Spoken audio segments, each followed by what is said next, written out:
Aqui em Colossenses 1,18, Paulo, ele resume todo o seu empenho ministerial nesse texto. E eu gostaria de fazer uma introdução explicando um pouco sobre maturidade, não é? Eu acredito que esse grupo é um grupo totalmente comprometido com a saúde e a qualidade do crescimento da igreja. Nós estamos imbuídos nisso. E para mim, maturidade, vamos dizer, é um conceito fundamental, muito importante. E Paulo resume então todo o seu empenho ministerial dizendo isso, parte final do versículo: ensinando a todo o homem em toda sabedoria, para que apresentemos todo o homem perfeito em Jesus Cristo. Essa palavra, a palavra perfeito no grego é teleios, e aponta para o fato de ser inteiro, completo. Talvez a melhor tradução aí seria maduro. Maduro. Então esse é o propósito central de todo discipulado, não é? Essa segunda linha da grande comissão, que é fazer discípulos de todas as nações. Paulo coloca dessa forma, apresentando todo homem maduro diante de Deus.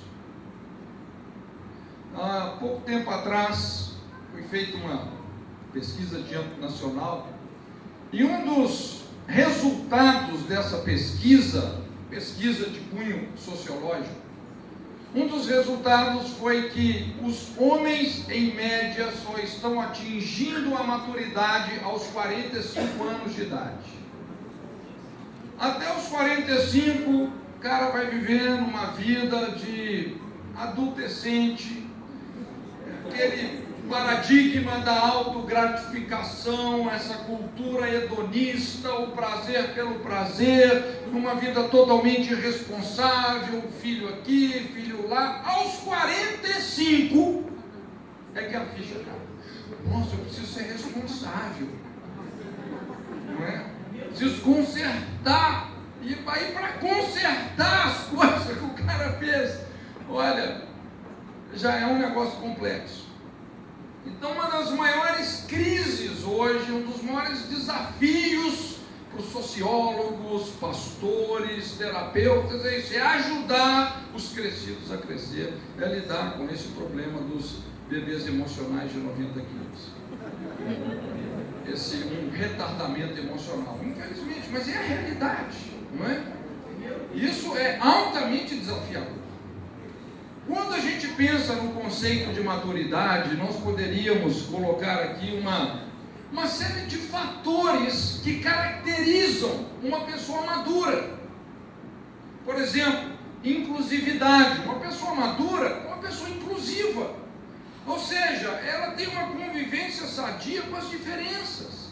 Essa capacidade de hospedar no coração a diversidade. Diversidade de pessoas, diversidade de culturas, temperamentos, ministérios, dons.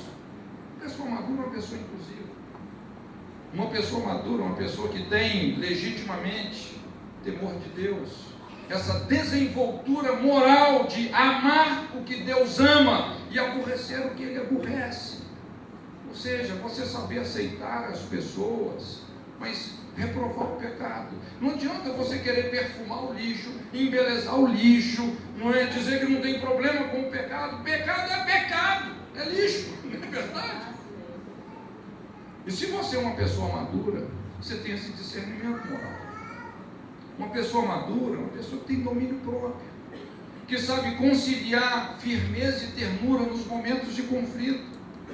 Para você ser uma pessoa firme nos seus relacionamentos com os seus filhos, no discipulado, você não precisa de ser agressivo, você não precisa de ser intolerante, não é? Domínio próprio. Uma pessoa madura é uma pessoa que equilibra individualidade e relacionamento.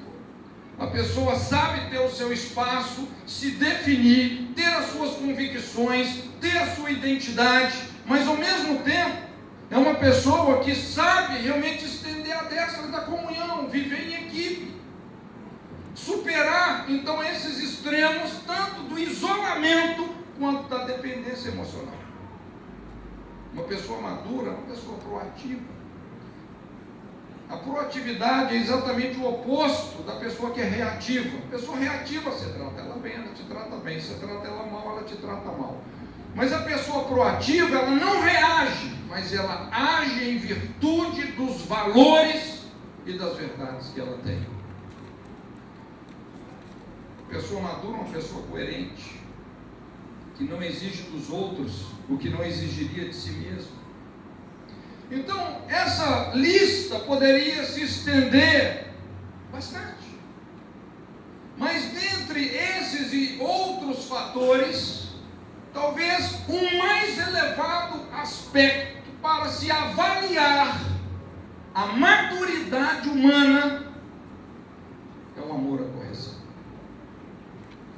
Olha, se você quer saber se uma pessoa é madura ou não, veja como ela reage quando ela está sendo corrigida. Alguém já prestou atenção como uma criança reage quando ela é corrigida?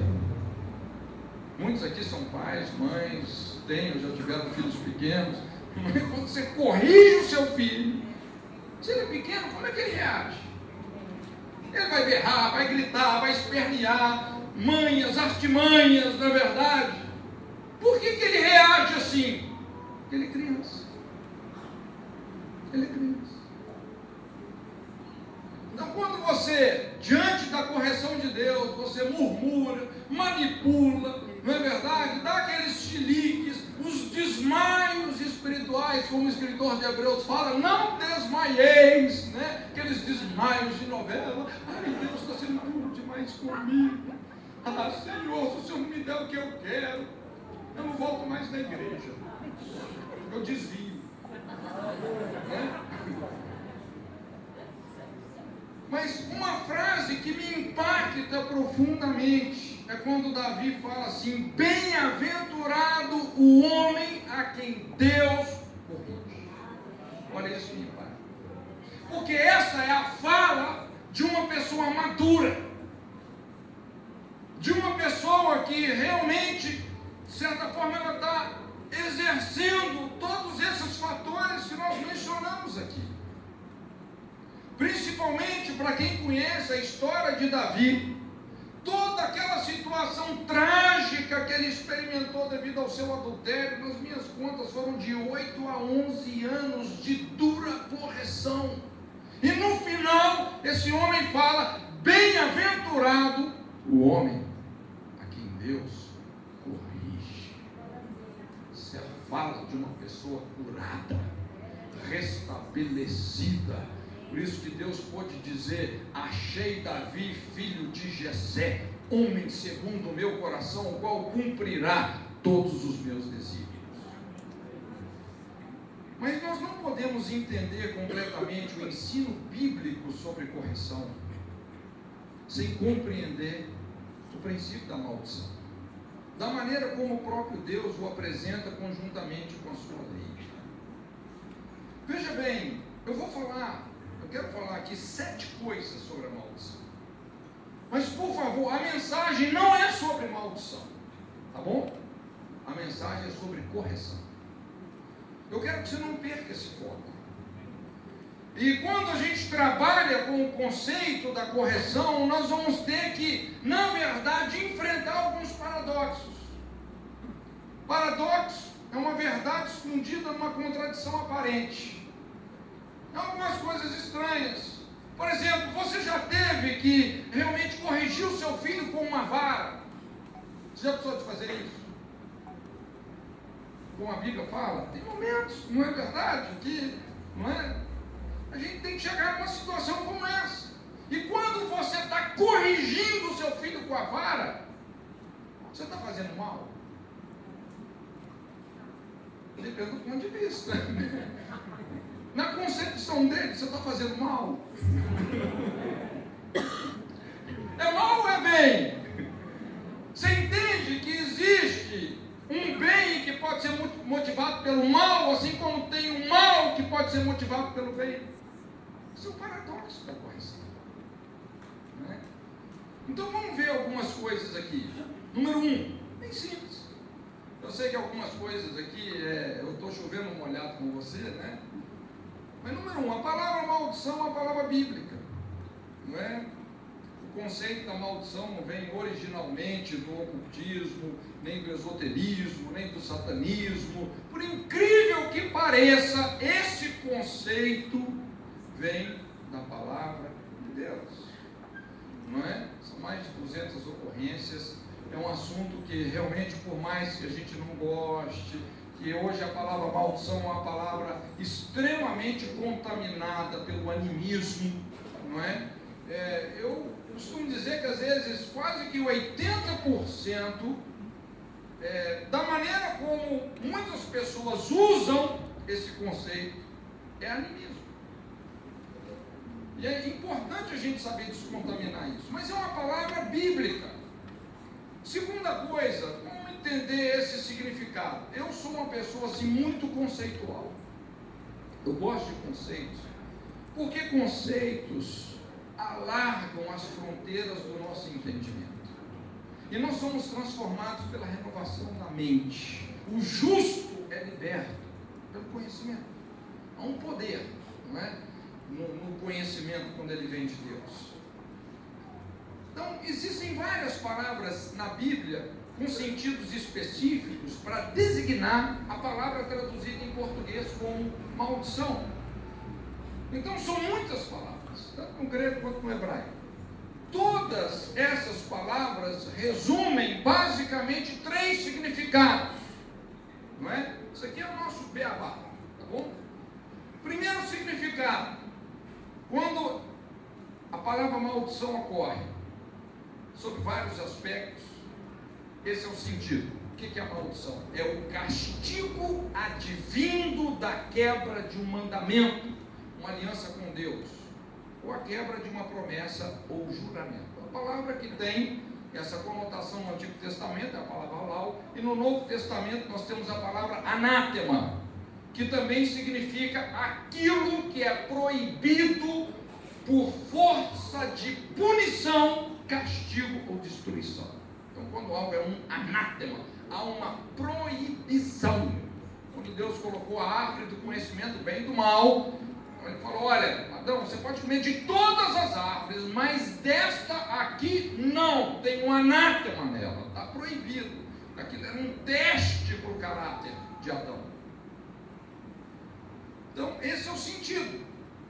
É o castigo advindo da quebra de um mandamento. Quando você ultrapassa os limites estabelecidos por uma lei, por um princípio, você vai sofrer uma sanção, uma punição, um castigo. E a Bíblia chama esse castigo de maldição. Na verdade, é importante a gente fazer uma diferenciação aqui entre o conceito de uma lei e um conselho. Um conselho você obedece opcionalmente, não existe uma obrigatoriedade. Se eu te aconselho alguma coisa, você obedece se você quiser. Agora, uma lei não. Se você descumpre aquela lei, você vai sofrer uma punição. Então, na verdade, toda lei, sem exceção, carrega uma maldição. Toda lei, toda aliança carrega uma maldição. Todo princípio carrega uma maldição. Porque isso é que dá a condição existencial para ser lei, para ser aliança. A lei sem maldição é conselho, é opcional. Entende? Então, o mundo, Deus rege, governa o mundo por leis, por princípios. Seja do mundo físico, moral, emocional, espiritual. Uma pessoa que fala assim: eu vou quebrar a lei da gravidade, sobe do 10º andar de um prédio, pula lá de cima, cai lá embaixo. Quem quebrou quem? Ela quebrou a lei da gravidade ou ela foi quebrada? Não é que Deus está aí bater no chão, eu amaldiçoei. Não. É a consequência natural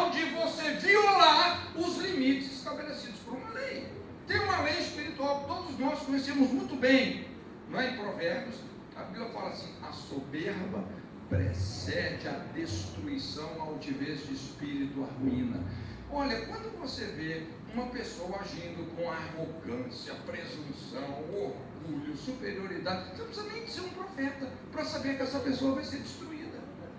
Quando você discerne as leis que governam o mundo moral, a vida se torna previsível.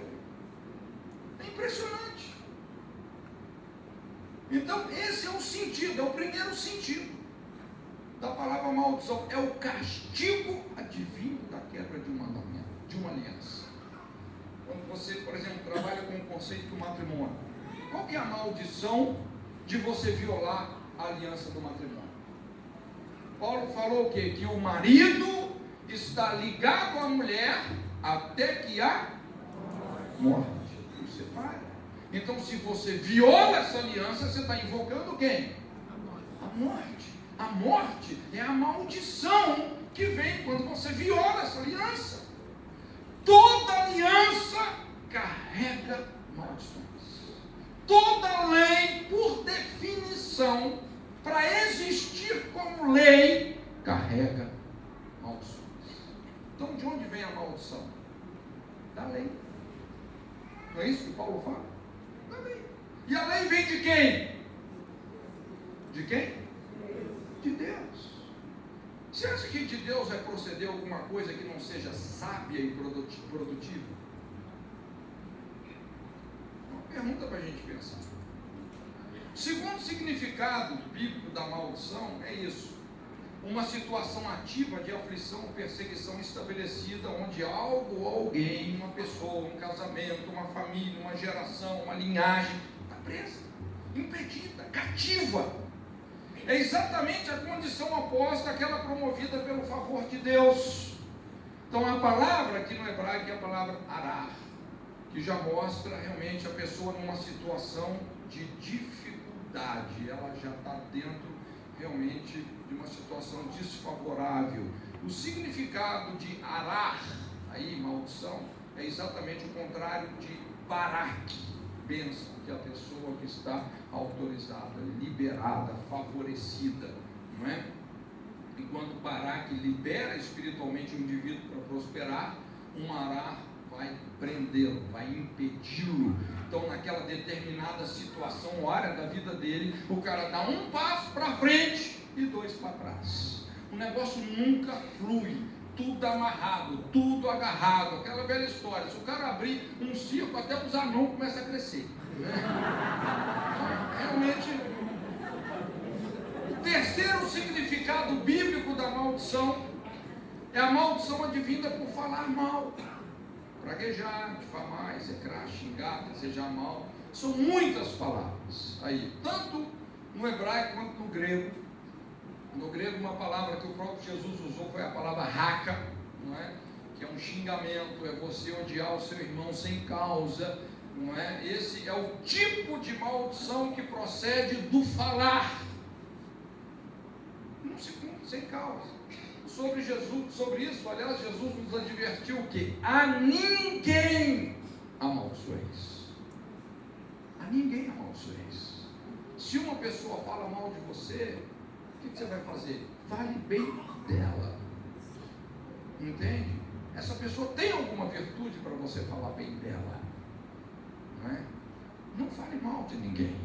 Não se sinta no direito, porque você é um líder, um pastor, de amaldiçoar, de falar mal de uma pessoa. Não faça isso. Não é?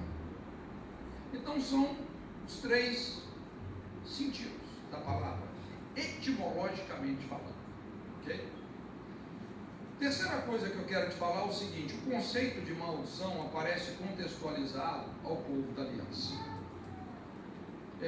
E eu espero que você seja assim um cristão bereano. Ele fala que os bereanos foram mais nobres porque eles examinavam as escrituras.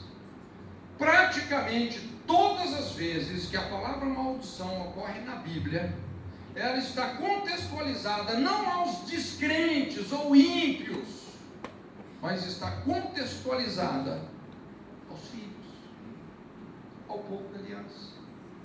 Porque muitas vezes a gente tem essa tendência de raciocinar dessa forma. Se uma pessoa é ímpia, incrédula, delinquente, então essa pessoa é amaldiçoada. Essa linha de raciocínio está correta? Sim, não está errada. Mas biblicamente falando, não é sendo aqui bem escriturístico, quando essa palavra ocorre, ela não está associada aos povos ímpios, mas ao povo da aliança. Você lembra quando Deus selou a aliança com Israel? Coloco diante de vós a bênção e a maldição, a vida e a morte. Escolhe, pois, a vida, para que vivas tu e a tua descendência. Quando você estuda, aliás, tem alguns capítulos na Bíblia, gente, que a gente precisa de estudar com profundidade, porque essas coisas, elas não são figurativas. Quando você estuda Deuteronômio 27, Deuteronômio 28, Levíticos 26, que são os termos da aliança, como eu disse, toda aliança carrega bênçãos e carrega maldições. Mas qual que é a proporção das bênçãos para as maldições? Você vai ver ali uns 12, 15 versículos de bênção e 50 versículos de maldição. Agora, o que eu quero que você entenda, que, na verdade, quando você estuda Deuteronômio 28, e você começa a ler todas essas maldições, como fala lá no verso 15, será, porém, se não deres ouvidos à voz do Senhor teu Deus, não cuidando em cumprir os seus mandamentos, os seus estatutos que hoje te ordeno, ele fala assim, então virão todas essas maldições e te alcançarão. Te alcançarão. Isso daqui, gente, não é, vamos dizer assim, a fala de um Deus em colapso nervoso, esbravejando contra o seu povo. Não!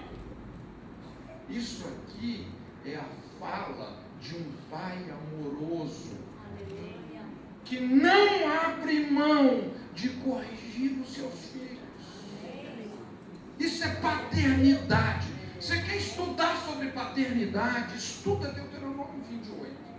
Quantos aqui já passaram um tipo de momento assim com seu pai ou sua mãe, que ele fala assim, meu filho, olha, se você obedecer, se você fizer essas coisas corretamente, não é? As portas, os caminhos vão se abrir. Mas se você for sistematicamente rebelde, se você tiver esse tipo de comportamento que você está tendo, você vai sofrer muito. Então, isso aqui, na verdade, é a fala de um pai, que está expressando realmente como que ele vai desempenhar o seu papel. Então, o conceito de maldição, ele aparece contextualizado aos filhos, ao povo da aliança. É a expressão da paternidade divina. Deus não abre mão realmente de nos corrigir. Se você for lendo ali, ele fala, olha, vai começar a acontecer isso, isso e isso, e se vocês não se converterem, vai ser 7 vezes pior. E se não converter, 7 vezes pior. Isso é o zelo de um Deus amoroso, de um pai. Quarta coisa, vamos tentar aprofundar um pouco mais. O principal papel da maldição é denunciar as desordens espirituais. Gente, presta atenção nisso, é muito importante nós entendermos que a maldição é um princípio divino, e por ser um princípio divino, cumpre um ministério, tem um ministério, desempenha um papel, que é essencial. Eu não sei se você já percebeu, mas a vida e a natureza possuem vários dispositivos que nos avisam quando algo está em desacordo com o seu propósito. Quando algo se desfuncionaliza, alguns mecanismos são ativados, emitindo alertas.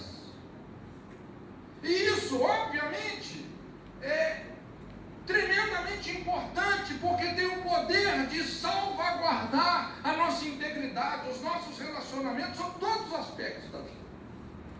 Por exemplo, vamos pensar no aspecto do organismo humano. Você já percebeu como o organismo humano tem muitos mecanismos inteligentíssimos que nos avisam quando algo não vai bem? Por exemplo, você está aí com 39 graus de febre. É um mecanismo. Seu corpo está te falando algo. Não é? O que seu corpo está te falando quando você está com a febre alta? Que deu uma desordem. Adianta só você tomar um antitérmico? Ah, vou tomar um antitérmico e me sinto melhor. Adianta? Não. Provavelmente você tem uma infecção, pode ser séria, ou você pode ter até um outro problema que seja ainda mais complexo. Agora, se você dá atenção à linguagem do seu organismo, não é? E você realmente discerne onde está o foco dessa desordem, essa infecção, seja o que for, e toma as devidas providências, não é? Sua vida vai voltar ao normal. Então existem muitos mecanismos assim. Vamos dizer, você teve uma reação alérgica, o que seu corpo está te falando? Olha, não se aproxime dessa substância, não te faz bem, não é? Ou se você tem uma ânsia de vômito, quer dizer, você comeu algo que intoxicou. Talvez o principal de todos os mecanismos é a dor. A dor. A dor é ruim ou a dor é boa? Quantos acham que a dor é ruim? Se você não achar que a dor é ruim, eu vou te chamar de masoquista.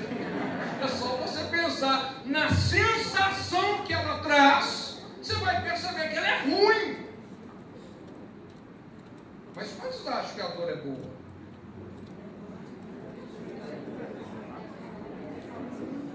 Na verdade, eu diria, gente, que a dor é tão ruim que por isso ela é tão boa.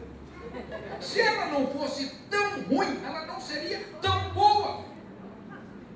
Porque ela tem um papel a cumprir. Quais são as doenças mais perigosas? Conhecidas como doenças silenciosas. Você não sente nada. Você não se sente mal, você não sente dor, você não sente nada. Só que quando você descobre, já era, já está com o pé na cova. Não é?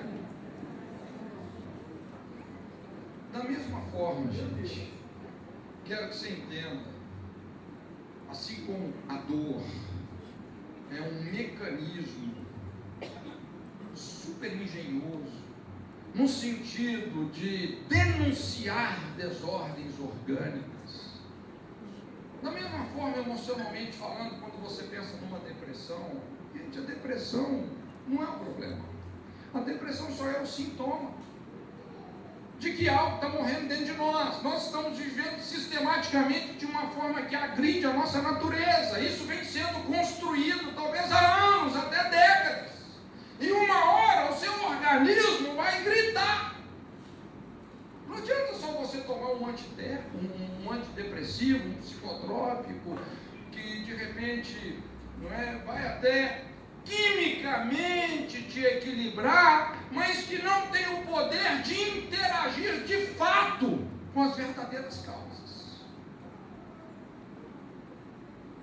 Depressão só é um grito, um mecanismo de alerta. Da mesma forma, a maldição. Qual que é o papel da maldição? Denunciar desordens espirituais. A maldição é um chamado ao quebrantamento, é um chamado à intercessão, é um chamado ao conserto. Por mais demoníaca que seja uma maldição, por mais que ela esteja sendo veiculada por espíritos malignos, mas ela é divina. Ela está nos alertando, ela está mostrando, apontando para uma desordem que precisa de ser corrigida. Temos que interagir não com a maldição, mas com a desordem. Irmãos, quando nós queremos quebrar uma maldição sem lidar com a desordem, você está em rebelião ao propósito de Deus. Isso é religiosidade. Você está em rebelião a propósito disso. A essência é discernirmos a desordem, lidar com aquilo. Por isso que o princípio mais poderoso para se lidar com maldições é amor à correção. Amor à correção. Já viu pessoas que já fizeram aquela oração da grande renúncia 300 vezes? Gente, a oração é poderosa. Mas se a pessoa não quer lidar com as desordens da vida dela, esse negócio de libertação não funciona. Já viu? Já passei por libertação, não funciona. E não vai funcionar mesmo.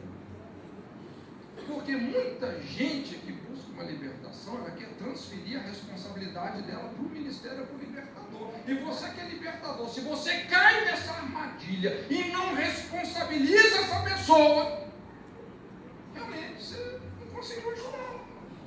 Não é? Então a maldição cumpre um papel, desempenha uma função que é essencial e que reside nisso: denunciar as desordens espirituais que podem estar acontecendo numa perspectiva pessoal, familiar, territorial, eclesiástica, não é? E por aí afora. Então esse é um mecanismo divino de alerta que impede ou tenta impedir a nossa destruição, porque a maldição ela não foi projetada, a correção não foi projetada para destruir, foi projetada para corrigir, obviamente, mas a maldição pode destruir uma pessoa. O homem que repetidas vezes corrigido endurece a sua cerviz será repentinamente quebrado sem que haja cura. Esse não é o propósito de Deus, não é? Temos um reino moral, temos liberdade de escolha, mas escolhas geram consequências.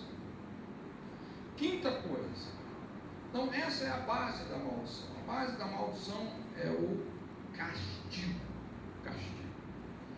O verbo castigar, eu acho interessante, no português, ele vem do latim e significa, no literal, purificar pelo sofrimento. O que é castigar ou punir? É purificar pelo sofrimento. Há um princípio nisso: sofrimento purifica, sofrimento constrói obediência. A Bíblia fala que até Jesus, sendo filho, aprendeu a obediência por aquilo que padeceu.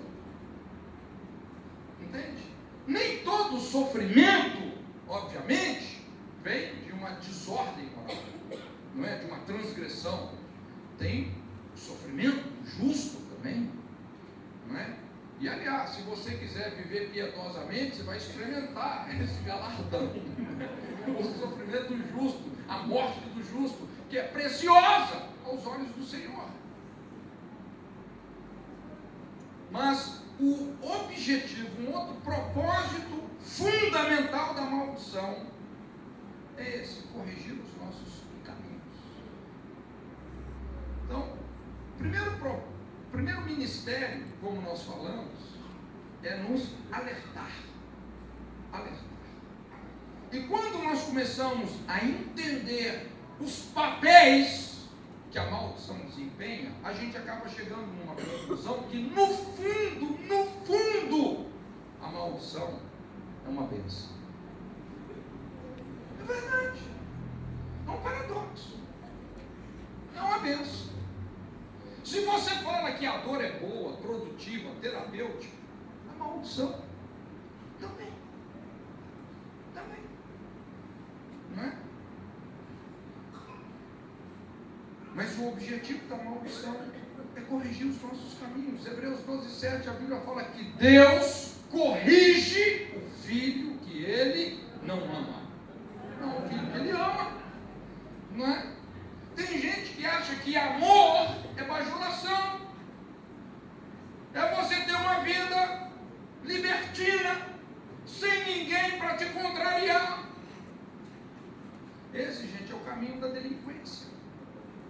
você não corrige a próxima geração, ela tende à delinquência. Essa foi a transgressão de Eli, que não teve força moral para corrigir os seus filhos.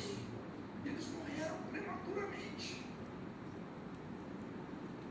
Então eu sei que muitas vezes o animismo pinta isso, a gente pensar na maldição como algo negativo, que obrigatoriamente se repete na vida das pessoas como um karma. Karma lá, né?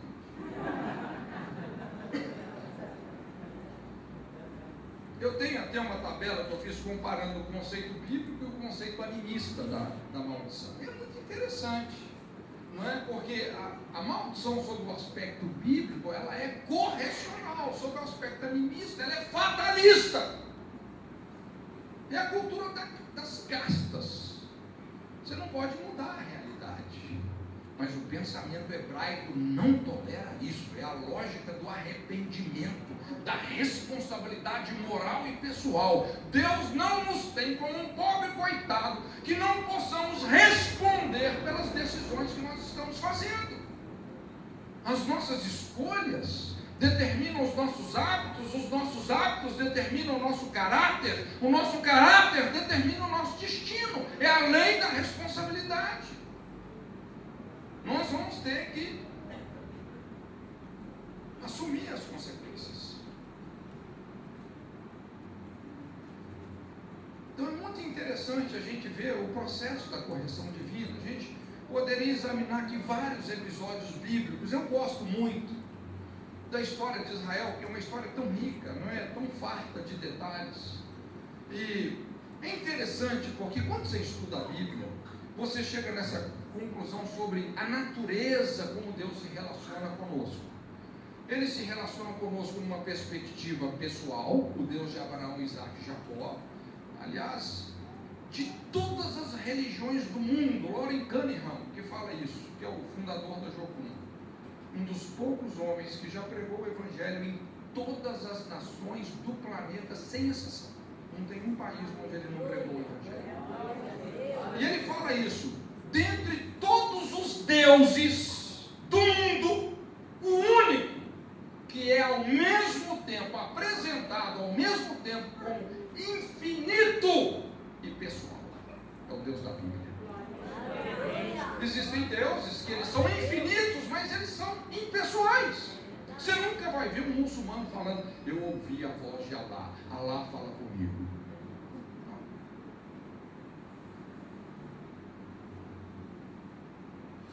Então, é muito interessante. Deus também é um Deus de relacionamentos. Se relaciona conosco numa dimensão geracional, de uma dinastia. É interessante, você entender isso melhor, raras vezes você vê na Bíblia uma profecia sobre um indivíduo. Assim diz o Senhor para fulano. Muito raro. As profecias normalmente são dirigidas a cidades, a nações. Quantos anos vive uma nação? Qual que é a idade de uma cidade? Por isso que se a gente perde essa perspectiva geracional, você está sendo roubado significativamente do seu discernimento. Então, quando você olha a história de Israel, nós estamos falando de uma nação. E uma nação é construída por gerações. Então você vê quando a nação nasceu, não é? Era ainda uma criança. E ali Abraão, né? O bebê Abraão rebelou terrivelmente, foi para o Egito. Depois a descendência também ficou 400 anos no Egito, um castigozinho. E a nação foi crescendo, não é? Como um pai carrega o seu filho, Deus conduziu o povo pelo deserto, por experimentando realmente toda a educação que Deus estava provendo através de leis, verdades, conselhos, o guiar da presença dele, até que essa nação chega no seu apogeu, sua maturidade, o governo de Davi. E logo após isso começa um tempo de decadência, principalmente depois do reinado de Roboão. A nação começou a se corromper com os ídolos da terra, adulterar com os ídolos, violar essa aliança. E como Deus havia prometido, não é? Só que antes de castigar. Deus falou: meus filhos, olha, presta atenção no que vocês estão fazendo. E ele começou a enviar os profetas, e os profetas iam madrugando e advertindo o povo, chamando o povo ao arrependimento.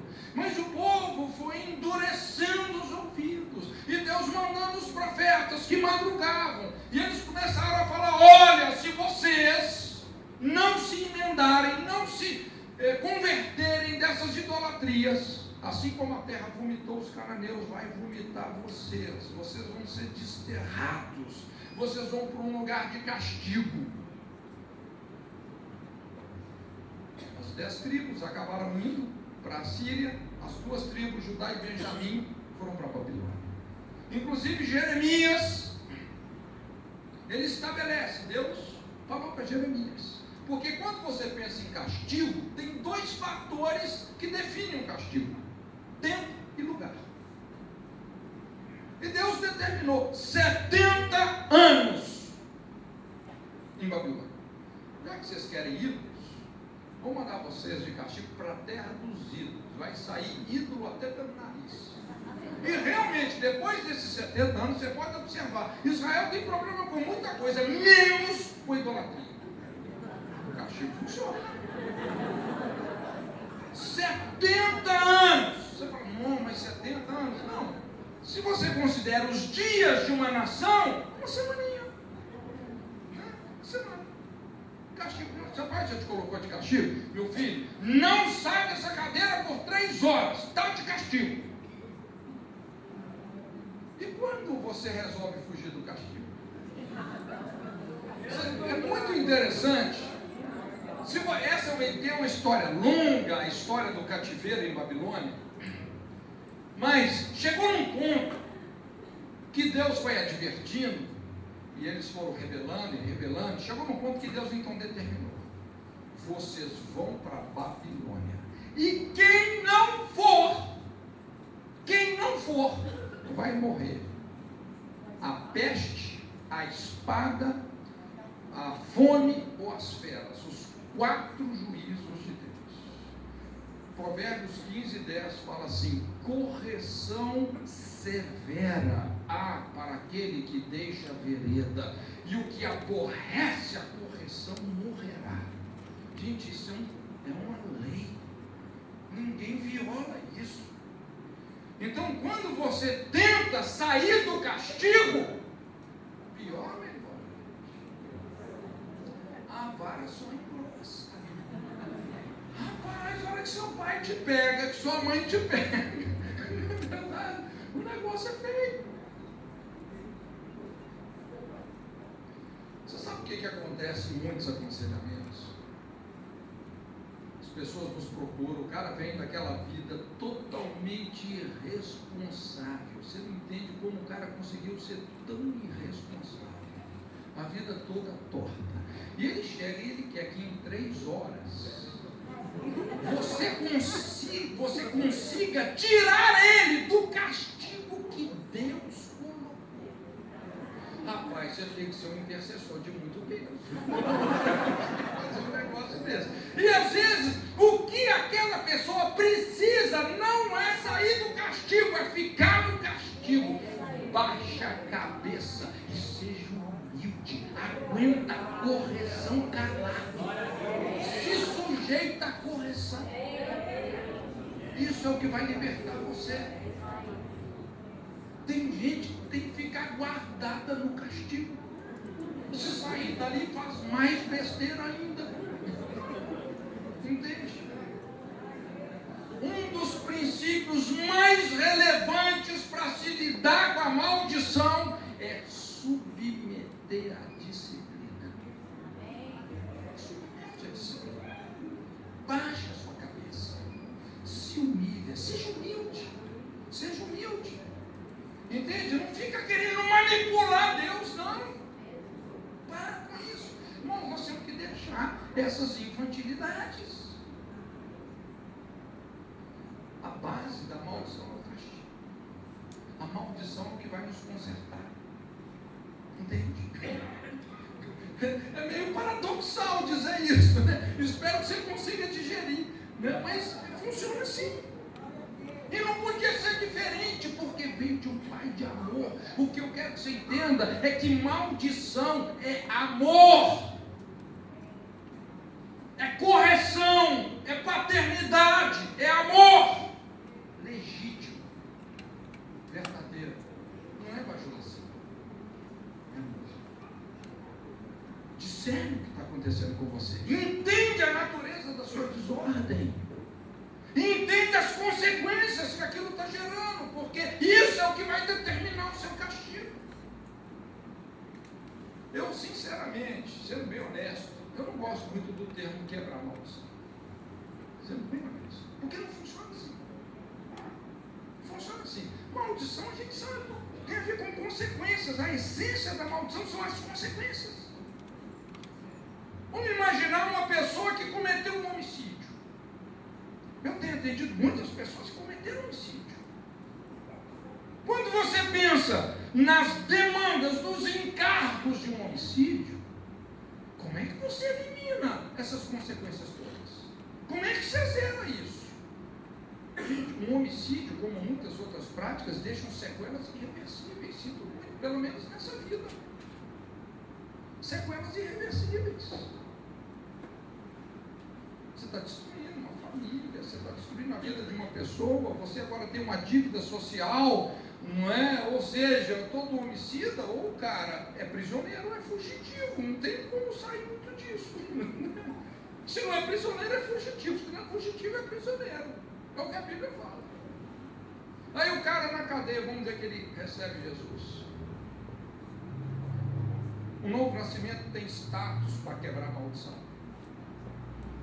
para fazer com que o juiz dê a ele um alvará de soltura. Ah, juiz, mas eu nasci de novo, as coisas velhas passaram, está na Bíblia. Gente, não funciona assim.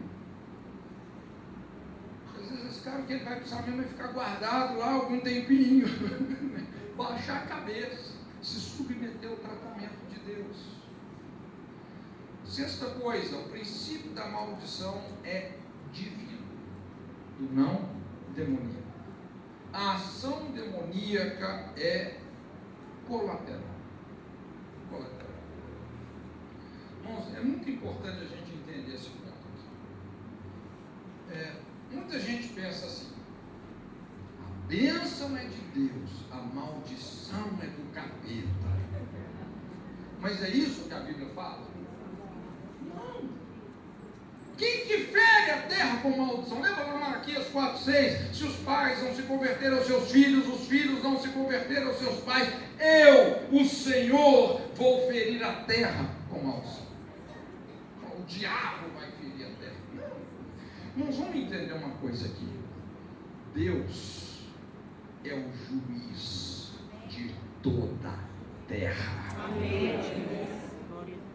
Ele é quem governa.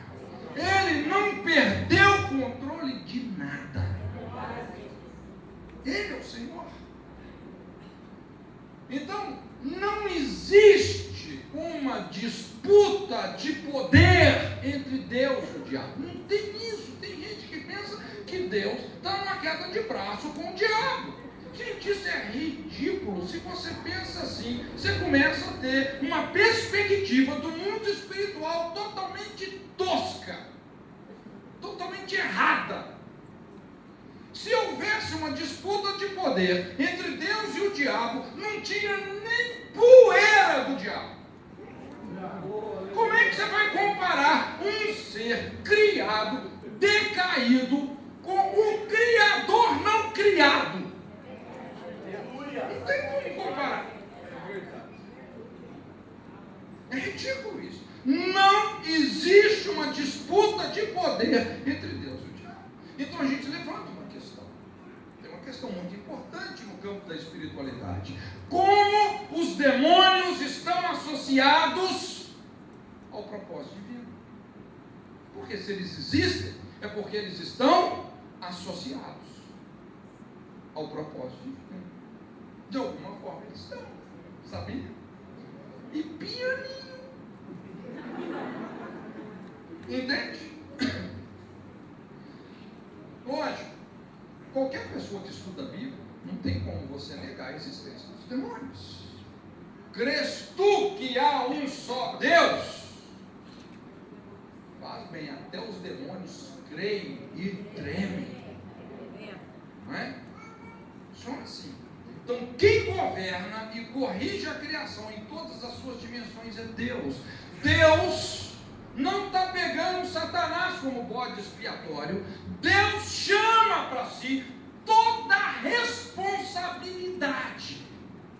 Eu gosto muito de Isaías 45:7, quando ele fala assim: eu formo a luz e crio as trevas, eu faço a paz e crio o mal, eu, o Senhor, faço todas essas coisas. Ele chama para si toda a responsabilidade. Ele não está botando culpa em demônio, é o diabo, não.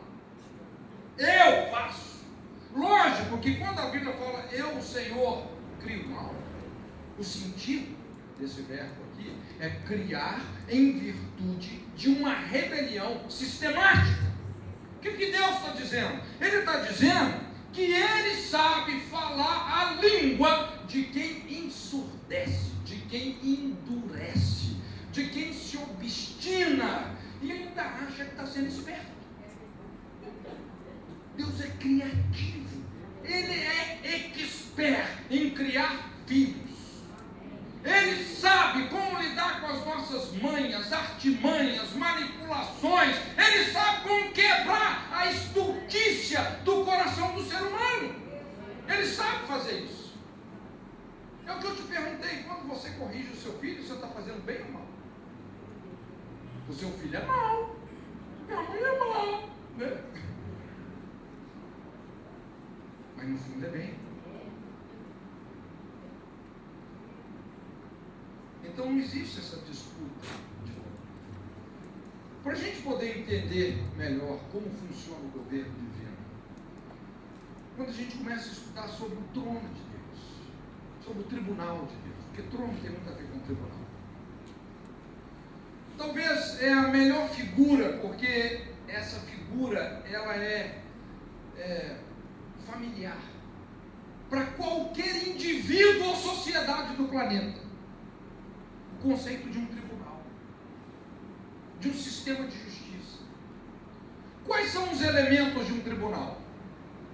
Primeiro é o juiz. E obviamente Deus é o juiz de toda a terra. Em Salmos a Bíblia fala assim: justiça e juízo são a base do seu trono, misericórdia e verdade vão adiante da sua face. Então a Bíblia estabelece aqui 4 valores que fazem parte do governo e do tribunal divino. Primeiro, justiça, porque esse é o propósito de qualquer tribunal, é promover justiça, ou seja, toda injustiça, toda corrupção, toda imoralidade não ficarão impunes. De Deus não se zomba. Aquilo que o homem semear, isso ele ceifará. Aquele que semeia na carne, da carne ceifará corrupção. Aquele que semeia no espírito, do espírito ceifará vida e paz. De Deus não se zomba. Homem nenhum se estabelecerá pela impiedade. Justiça, juízo. Juízo tem a ver com retidão, com correção. Quando Deus julga alguém e essa pessoa entende isso e responde, o próximo passo é que Deus vai usar essa pessoa poderosamente. Retidão. Mas não é só justiça e juízo. Fala sobre misericórdia. E misericórdia são 2 vocábulos: colocar o coração nas misérias de alguém. Deus age na luz, na verdade. E tudo que está em trevas, essa é uma lei que não será quebrada, o que é feito às escondidas será apregoado dos elementos.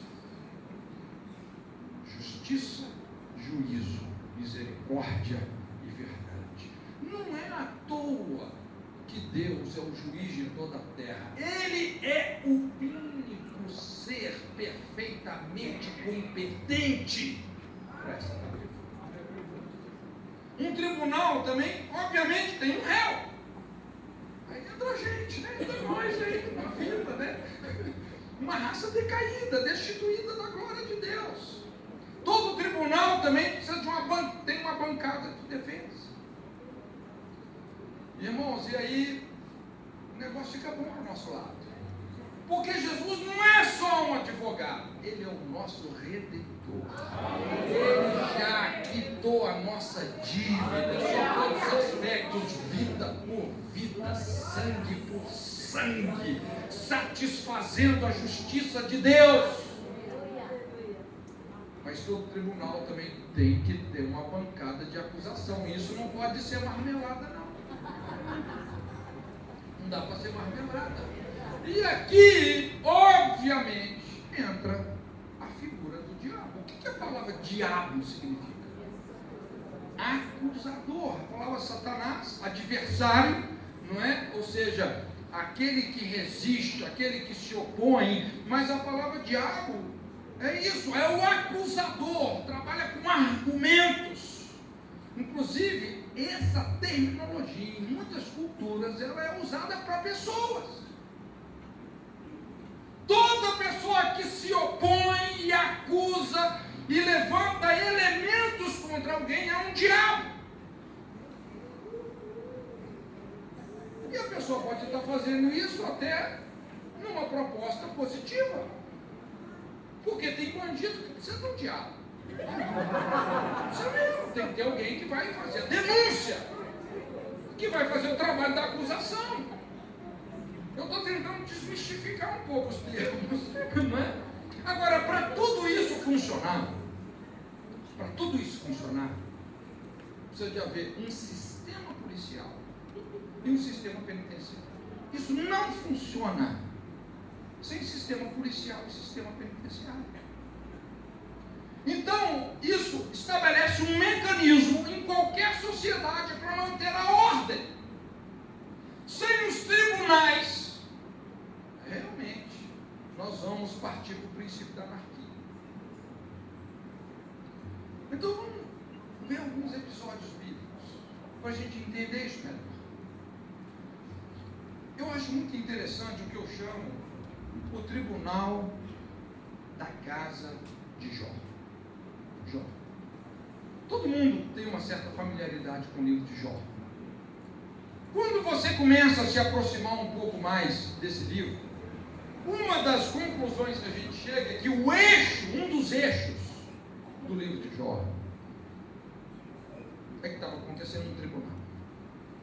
A casa de Jó estava sendo julgada, gente. Não tem como dizer o contrário. A casa dele estava sob juízo. Eu, sinceramente, não sei te dizer quais são todos os motivos de Deus para isso que aconteceu. Sinceramente. Coisas só na eternidade. Mas a casa dele estava sob juízo. Jó, a Bíblia diz, ele era um homem que temia o Senhor, se desviava do mal, tinha as suas limitações, não é? Tinha um comportamento rígido, algumas coisas precisavam de ser bem ajustadas na vida de Jó. Eu costumo dizer que um dos propósitos ali, Deus estava mostrando que o homem mais justo da face da terra era injusto por causa da sua justiça própria. E realmente chega um momento que Jó declara e fala: Deus, o Senhor é injusto e eu sou mais justo que o Senhor, e o que o Senhor está fazendo comigo é crueldade. E depois, no final, ele muito humildemente ele fala: Senhor, me arrependo no pó e na cinza, me perdoa pelo besterol que eu falei. Só te conhecia de ouvir falar, mas agora os meus olhos te veem. Quando você presta atenção na esposa de Jó, é um negócio complicado. O negócio começou a ir mal, amaldiçoa Deus e morre, seu peste. Você vê que o negócio dela era o conforto, porque o Jó era rico, o homem mais rico e poderoso do Oriente. Os filhos de Jó, gente, vamos dizer na nossa linguagem aqui, eles viviam de balada em balada. Então você pode olhar lá, rapaz, terminava a festança na casa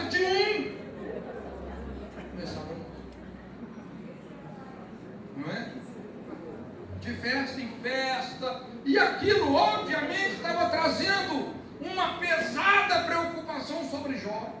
Isso transformou ele num grande intercessor, e ele começou a interceder. A Bíblia fala que ao final dos dias de festa, Jó intercedia e oferecia sacrifícios, derramava o seu coração pelos filhos. Qual que era o maior medo de Jó? Porque aquelas festas, gente, não era brincadeira. Qual que era o maior medo de Jó? Que os filhos fossem destruídos. Você lembra quando ele fala: o que eu mais temia?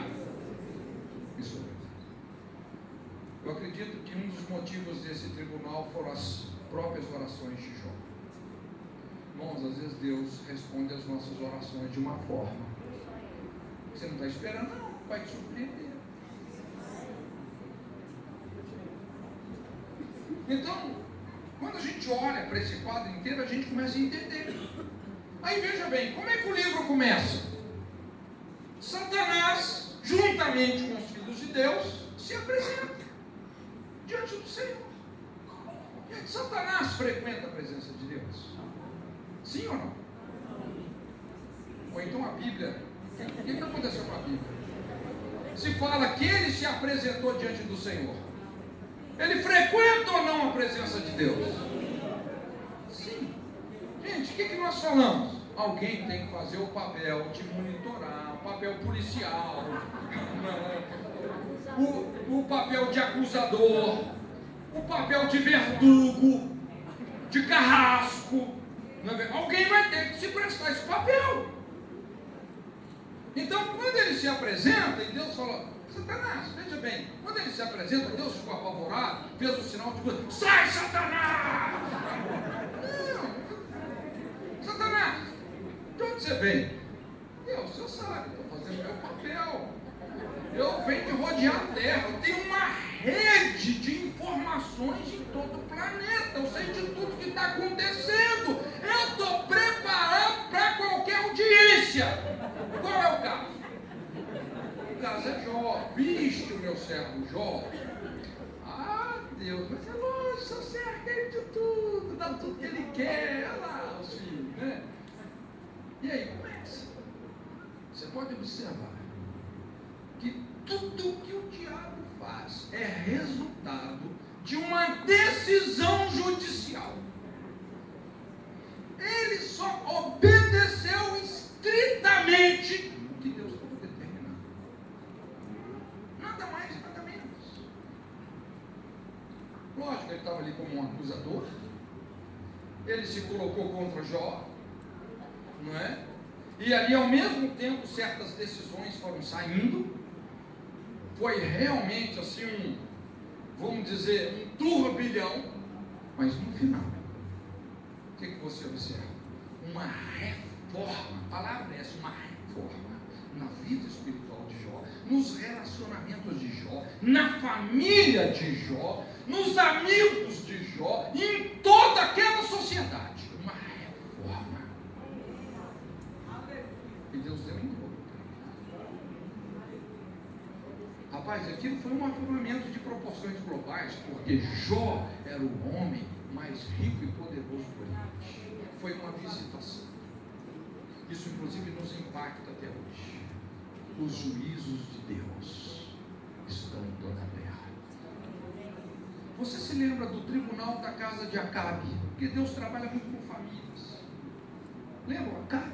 Aquele que quase acabou com Israel? O maridão da Jeza. Lembrou? Não é? Lembrou desse camarada? E olha, rapaz, quando você estuda sobre a casa de Acabe, se tem alguém que apelou no mau sentido da moral, foi essa família. Porque além de levantarem a idolatria e feitiçaria na nação, eles começaram a derramar sangue dos santos e dos profetas. Irmãos, a chacina foi tão grande, que Elias chegou a pensar que só tinha sobrado. Sério, sério. Foram centenas de profetas assassinados. A casa de Acabe estava com sangue dos santos até o pescoço. Você lembra o que ele fez lá na vinha de Nabote? Como Jezabel manipulou aquilo tudo e roubou a herança de um santo, levantando testemunhas falsas, um tribunal forjado para cometer um assassinato. Chega uma hora que a medida da iniquidade vai subindo e chega nos céus, e Deus entra para corrigir. É interessante que a Bíblia mostra esse tribunal. Teve um profeta que enxergou isso. Ele visualizou no mundo espiritual esse tribunal. O profeta Micaías. Ele viu, ele falou: eu vi. Quando Deus chega naquela corte, naquele tribunal, e ali já era o final do julgamento. Na verdade, Acabe e a sua casa já tinham sido sentenciados à morte, porque eram crimes, sangue. E ele fala assim: quem vai induzir Acabe a cair em Ramote Gileade? E a Bíblia fala que um espírito se apresentou, um espírito de mentira, apresentou e falou: eu vou induzir. E Deus falou: como é que você vai fazer? Eu vou ser um espírito de mentira na boca dos profetas de Acabe. E Deus, o juiz, falou: vai, e você vai prosperar. Pode ir. Naquele dia, Acabe morreu. Realmente, ele foi induzido pela mentira, por uma falsa profecia, e ele morreu. E a partir daí Deus começou a mudar os céus da nação.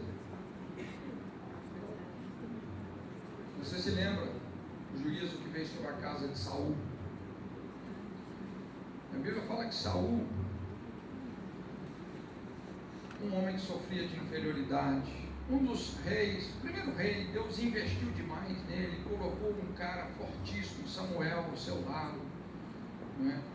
Mas infelizmente, em todas as provas que Deus submeteu Saul, ele só dava ouvido às carências dele. Era um rei que queria popularidade.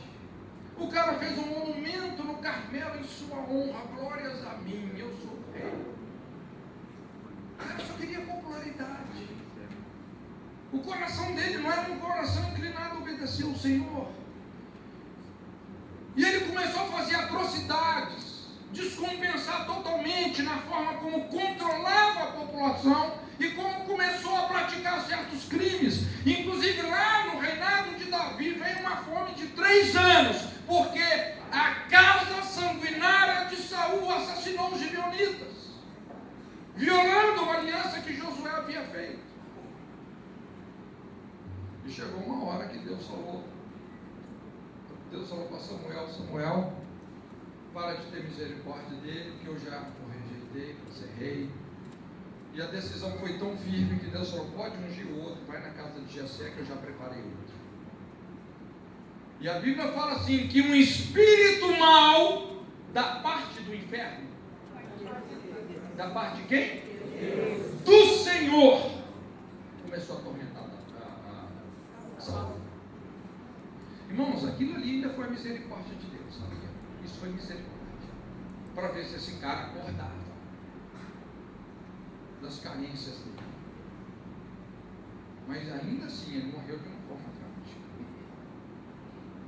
Um espírito mau da parte do Senhor. Eu acho muito interessante em Atos capítulo 19, de 15 a 17, quando a Bíblia narra, o que a gente chama o tribunal da casa de Seva. Seva era o sumo sacerdote em Éfeso. Então, era um grupo, ele liderava os judeus.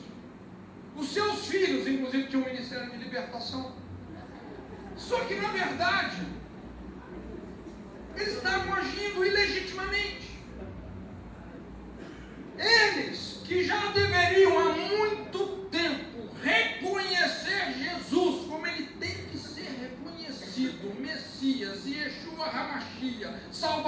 Israel. Não, eles optaram pela rigidez de uma religião cega, de tradições absurdas. Mas estavam lá, usando o nome de Jesus como um amuleto. Sai em nome do Jesus que Paulo prega. E aí, gente? Olha, se tem alguém que Deus usou na vida daquela família, foi aquele demônio. Primeiro, ele prega, que sermão coerente, ungido. Conheço Paulo, Jesus eu bem sei quem é, eu me tremo dele, mas vós, quem sois? Que pregação, rapaz, sinceramente. E aí vem a parte prática, deu uma surra neles, os caras saíram quebrados e rasgados, e a Bíblia fala que por causa disso, o temor do Senhor caiu sobre toda aquela região e as pessoas glorificaram a Deus. Gente, eu nunca tinha visto um demônio avivalista.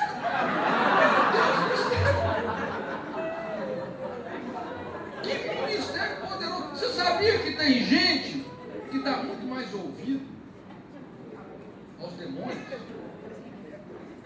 do que aos pregadores? Eu me lembro, quando eu me converti, nem vou falar quanto tempo atrás, mas nessa época eu sempre ia nos fins de semana na Lagoinha, em Belo Horizonte. Naquela época a Lagoinha tinha 1000 membros. E sempre depois dos apelos, eu gostava muito da conservação de fruto. Eu pegava uma daquelas pessoas, né, a gente ia passar ali e conversar. Então, nesse dia eu estava conversando com esse irmão, ele começou, hoje inclusive é um grande pastor. Ele começou a me contar como é que ele converteu. Estava ali aceitando Jesus. E ele era um cara muito da pá virada, não é? Estava no boteco na noite passada, enchendo a cara, tomando todas, não sei o que, surgiu o papo de crente, de diabo, e ele aí desafiou o diabo, e xingou os crentes, fez maior escarcel. Aí deu vontade de ele foi lá no banheiro, trancou a porta, quando ele olha lá no espelho, né?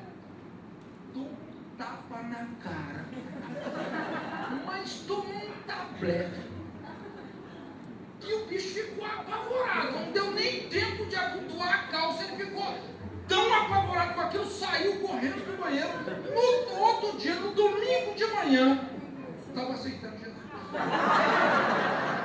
Rapaz, muita gente eu tinha pregado para ele, um demônio com um tapa colocou ele no caminho da salvação.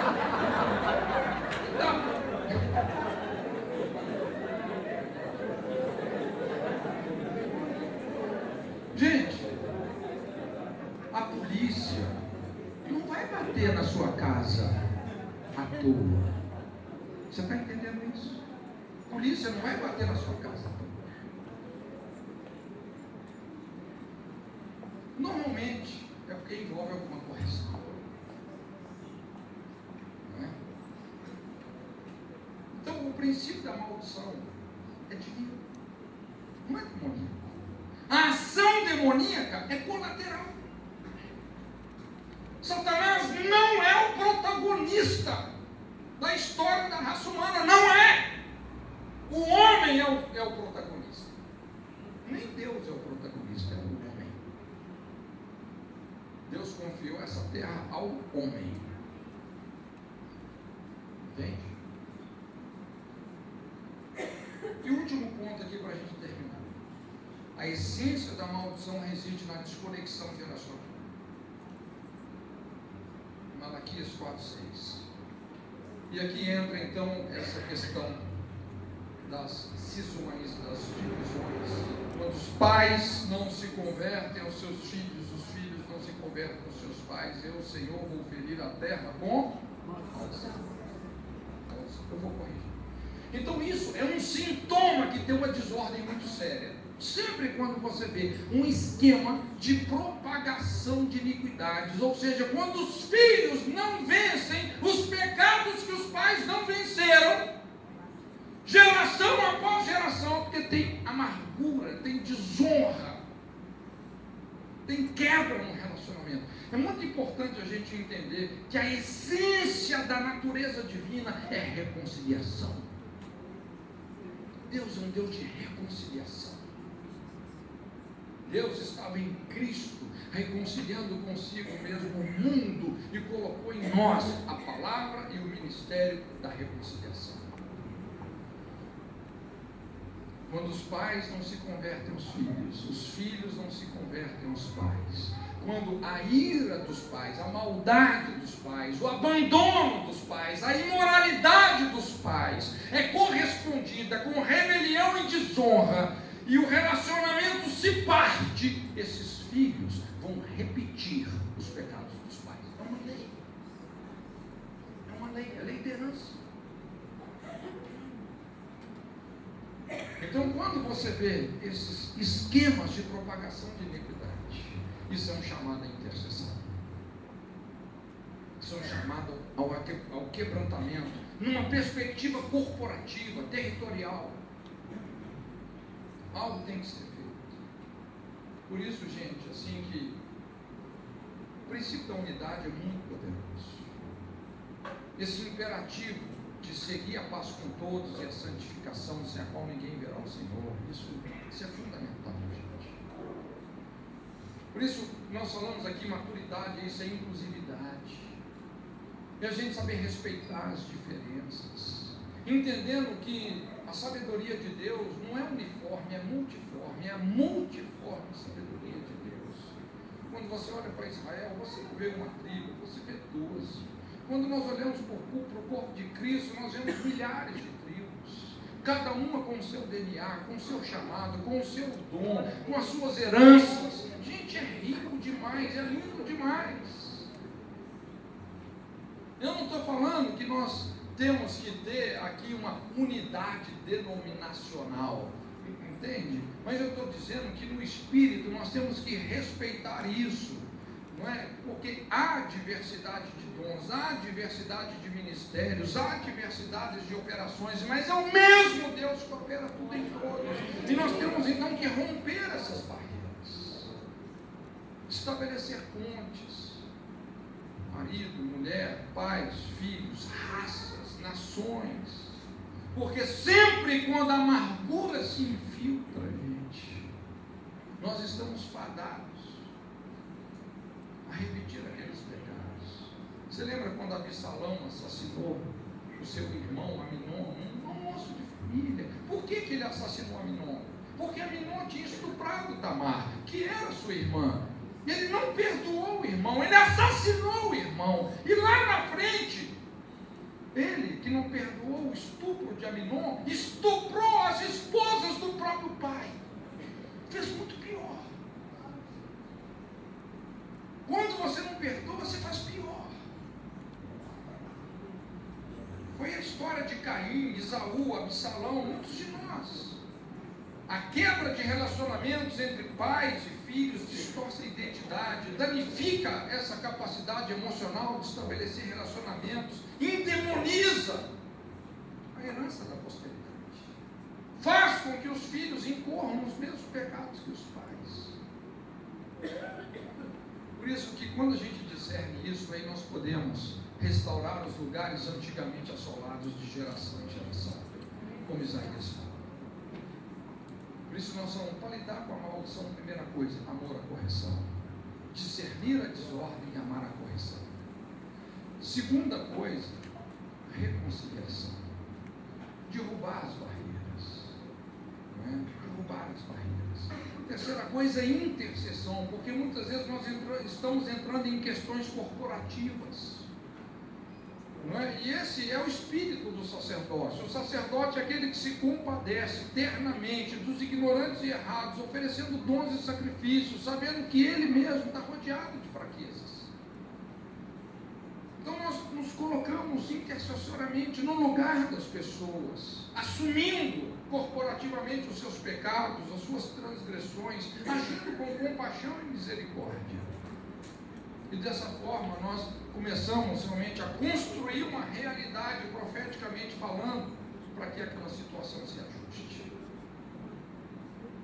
Eu gosto muito daquele episódio quando Israel foi guerrear contra os amalequitas.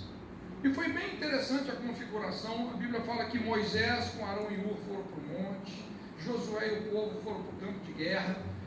E quando começou aquela batalha, a Bíblia fala que Moisés então começou a interceder, ele levantava os seus braços, e quando ele levantava os seus braços, Josué prevalecia. Mas os seus braços eram pesados, quando ele abaixava, Amaleque prevalecia. E Amaleque é uma tipologia na Bíblia da carnalidade. Quando a Bíblia fala que haverá contenda para sempre entre Israel e Amaleque, é o que Paulo fala sobre essa luta, carne e espírito, esse conflito, não é? Dos desejos humanos com a vontade de Deus. Mas de repente o que acontece? Moisés, ele estava bem assessorado. Eu fico pensando se Arão e Hur estivessem brigando para ver quem queria tomar o lugar de Moisés. Mas não, eles sentaram Moisés numa rocha. Cada um levantou um dos seus braços.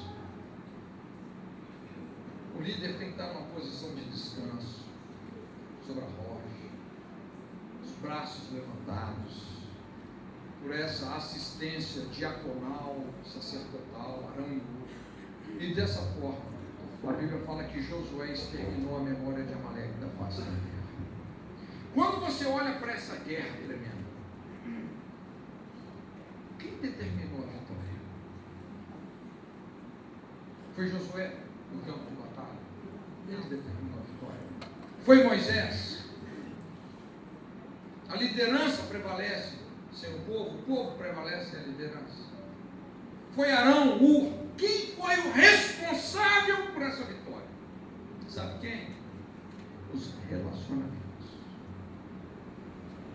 Os relacionamentos. Irmãos, eu creio que Deus está procurando reconciliadores de gerações. Amém. Esses que fecham a brecha. Amém. Que intercedem. Que mudam realmente a situação.